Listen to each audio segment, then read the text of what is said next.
kwa maana ya dirisha la uteuzi. Ndiyo. Ukishachukua form Juma, ndiyo, wale wadhamini ndo wanaanza kutambulika rasmi kisheria. Okay. Unanielewa? Kwa sababu inawezekana Juma ukaja ukatushawishi sisi hapa. Nichukulie mfano sisi labda ndo wadhamini. Unanielewa? Kwamba bwana mimi nitagombea. Sisi hatuwezi kutambulika kisheria kwa sababu hatuna uhakika kama utagombea. Unaweza kuwa umesema tu lakini usigombee. Lakini siku ambayo unachukua form na kutangaza nia ya kugombea urais, sisi ndio tunaenda kutambulika rasmi kisheria. Na tunatambulika vipi? Ni kwa sababu baada ya uteuzi, kwa maana ya kuchukua form na kutia nia, kitu kinachofuata ni kujaribu kamati ya uchaguzi inapitia zile form. Baada ya kuzirejesha form, inakuwa na mjumuisho wa kila kitu. Unanielewa? Wadhamini wako uliowapata unaorodhesha pale.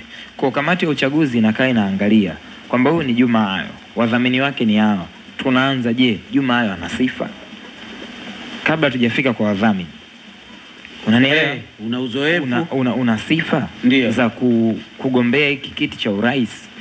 Kama sifa hauna sifa, haina hata haja ya kwenda kwa wadhamini, kwa sababu kwenye sifa tu pale umekuwa disqualified. Lakini kitu kingine, kama una sifa zote ambazo wenyewe wanazihitaji, siwe raia wa Tanzania kisheria, issue za uzoefu ziko hapo, uwe na akili timamu, unanielewa? Wanakuja kwa wadhamini. Je, wale wadhamini wana sifa na ni wanachama wa TFF? Umenielewa? Mkishakamilisha hapo ndo unapita, unaruhusiwa kwenda kufanya kampeni. Kwa ukishaona watu wamefikia hatua kwenda kufanya kampeni, means huko kwenye process zote wameshafanyaje? Wamefanikiwa kupita. Sasa watu wengi ukifuatilia kwa undani ni kwamba ni lazima wakamilishe hizi process Juma.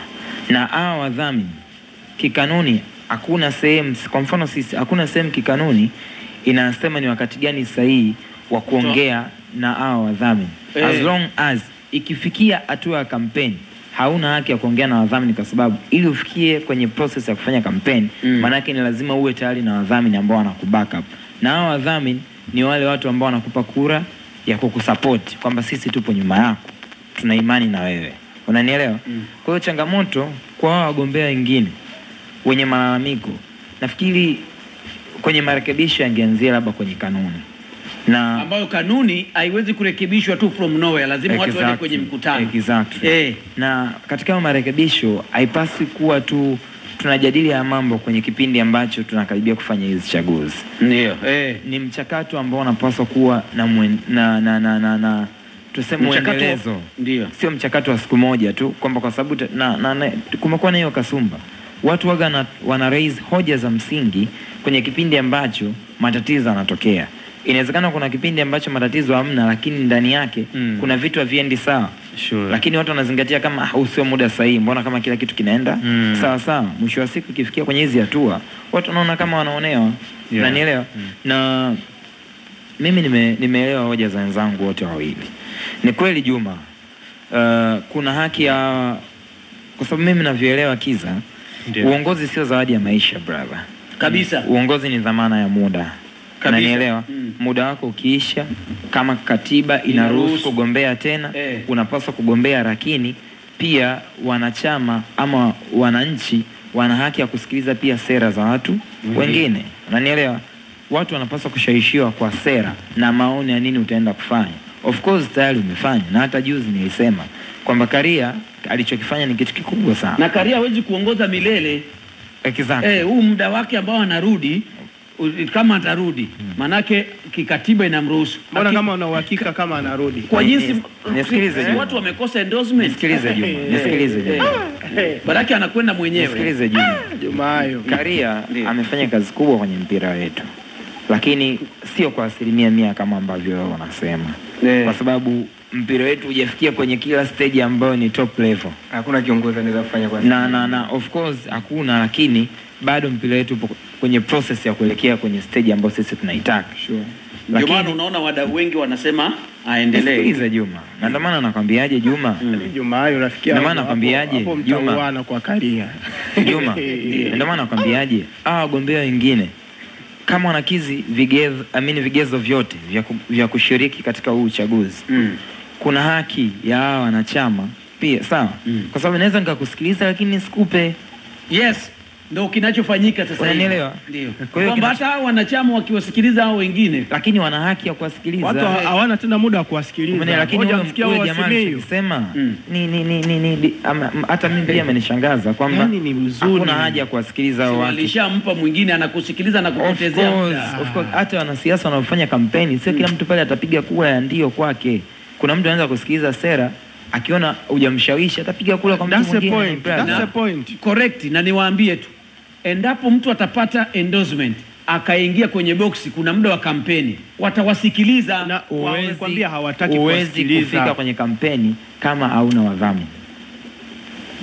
Ndio ulipaswa sasa kuanza kutafuta mapema. Mfano kama sasa hivi si miaka 4 ya Karia ikiisha, watu waanze kutafuta endorsement sasa hivi wale ambao watagombea. Na ndio maana nakwambiaje, mifumo iliyopo sasa kwa wagombea hao ambao hawako madarakani kwa sasa ni ngumu kupata endorsement, kwa sababu wanachama wa TFF ambao wana haki ya kwenda kupiga kura ama wana haki ya kuwa sehemu ya wadhamini katika mchakato, shughuli zao za kiutendaji zinaratibiwa na uongozi wa sasa uliopo madarakani. Ni kama juzi tu ni sahihi kusema washawaiwa. Na hii changamoto Hans Juma, hii changamoto sasa kuna kuwaiwa kwa, umesikia Juma, hii changamoto Hans, hii changamoto unanielewa Hans, hili tatizo sio kwamba lipo kwetu tu. Mfano Kiza, uchaguzi wa President Infantino 2019, umenielewa? Yeye alikuwa na vigezo vyote kwa sababu alipita 16, 19 pia akaenda kugombea. Unanielewa? Na ukumbuke wakati huo alikuwa anazunguka, anakuja kuomba mapema. Ndio nataka kuja hapo. Infantino uzoefu wake ni mtu ambaye ana shahada ya sheria na alibobea zaidi kwenye sheria za michezo. Unanielewa? Na alifanya kazi UEFA takriban miaka 16, 2000 mpaka 2016 kama mshauri wa mambo ya kisheria. Baadaye akaja kuwa katibu mkuu wa UEFA. Unanielewa? Huo tayari ni uzoefu tosha. Alichokuwa anahitaji yeye ni wadhamini. Hao wadhamini ndio akaanza kuzunguka katika mashirikisho mbalimbali duniani kuwashawishi kutokana na sera ni nini ambacho ataenda kufanya. Umenielewa Juma? Lakini kwenye ule uchaguzi 2019 Juma, Infantino alipita bila kupingwa kwa sababu kwenye watu waliokidhi vigezo alikuwa peke yake. Lakini pia kulikuwa kuna wagombea wengine ambao walikuwa na nafasi ya kushawishi kwa kutumia sera zao na maono ya nini ambacho ataenda kukifanya madarakani. Lakini viongozi katika yale mashirikisho hawakushawishika na sera zao. Wenyewe wakabaki kuamini kama Infantino tunampa yes kwa sababu tu kuna kitu amefanya, tunaamini anaweza kaenda kukamilisha hiyo miradi. The same way kwa Karia hatukatai watu kumpa hizo kura za ndio za kumsupport, lakini wagombea wengine wana haki na nafasi ya kusikilizwa kutokana na sera zao na maono ya nini ambacho ataenda kufanya. Mimi ndio maana nilisema kwamba naheshimu kile mtu ambacho amekifanya, lakini nitatamani kusikiliza pia hata huyo aliyefanya kwa maana ya Karia nini ataenda kufanya kwenye kampeni. Of course, kwenye hicho ambacho ataenda kufanya hata hao wengine wana haki ya kusema kwamba bwana, kutoa appreciation sio mbaya. Unaweza ukasema Karia amefanya 1 2 3, lakini kwa mtazamo wangu labda mimi George Magunga naamini kuna kitu 1 2 3 tunatakiwa tufanye zaidi ya hiki ambacho kimefanyika. Hivi mlifuatilia Dodoma juzi kwenye Chama cha Mapinduzi, mlifuatilia Hans? Hapana hiyo. Walimuendoze kabisa Mheshimiwa Rais. Unasikia nani Magunga? Kwa ulichokuwa unazungumzia ni kwamba inawezekana tukapata kiongozi ambaye inawezekana atatufaa kidogo, hawatufai kwa sababu ya wagombea wengine wajumbe hawataki hata kuwasikiliza.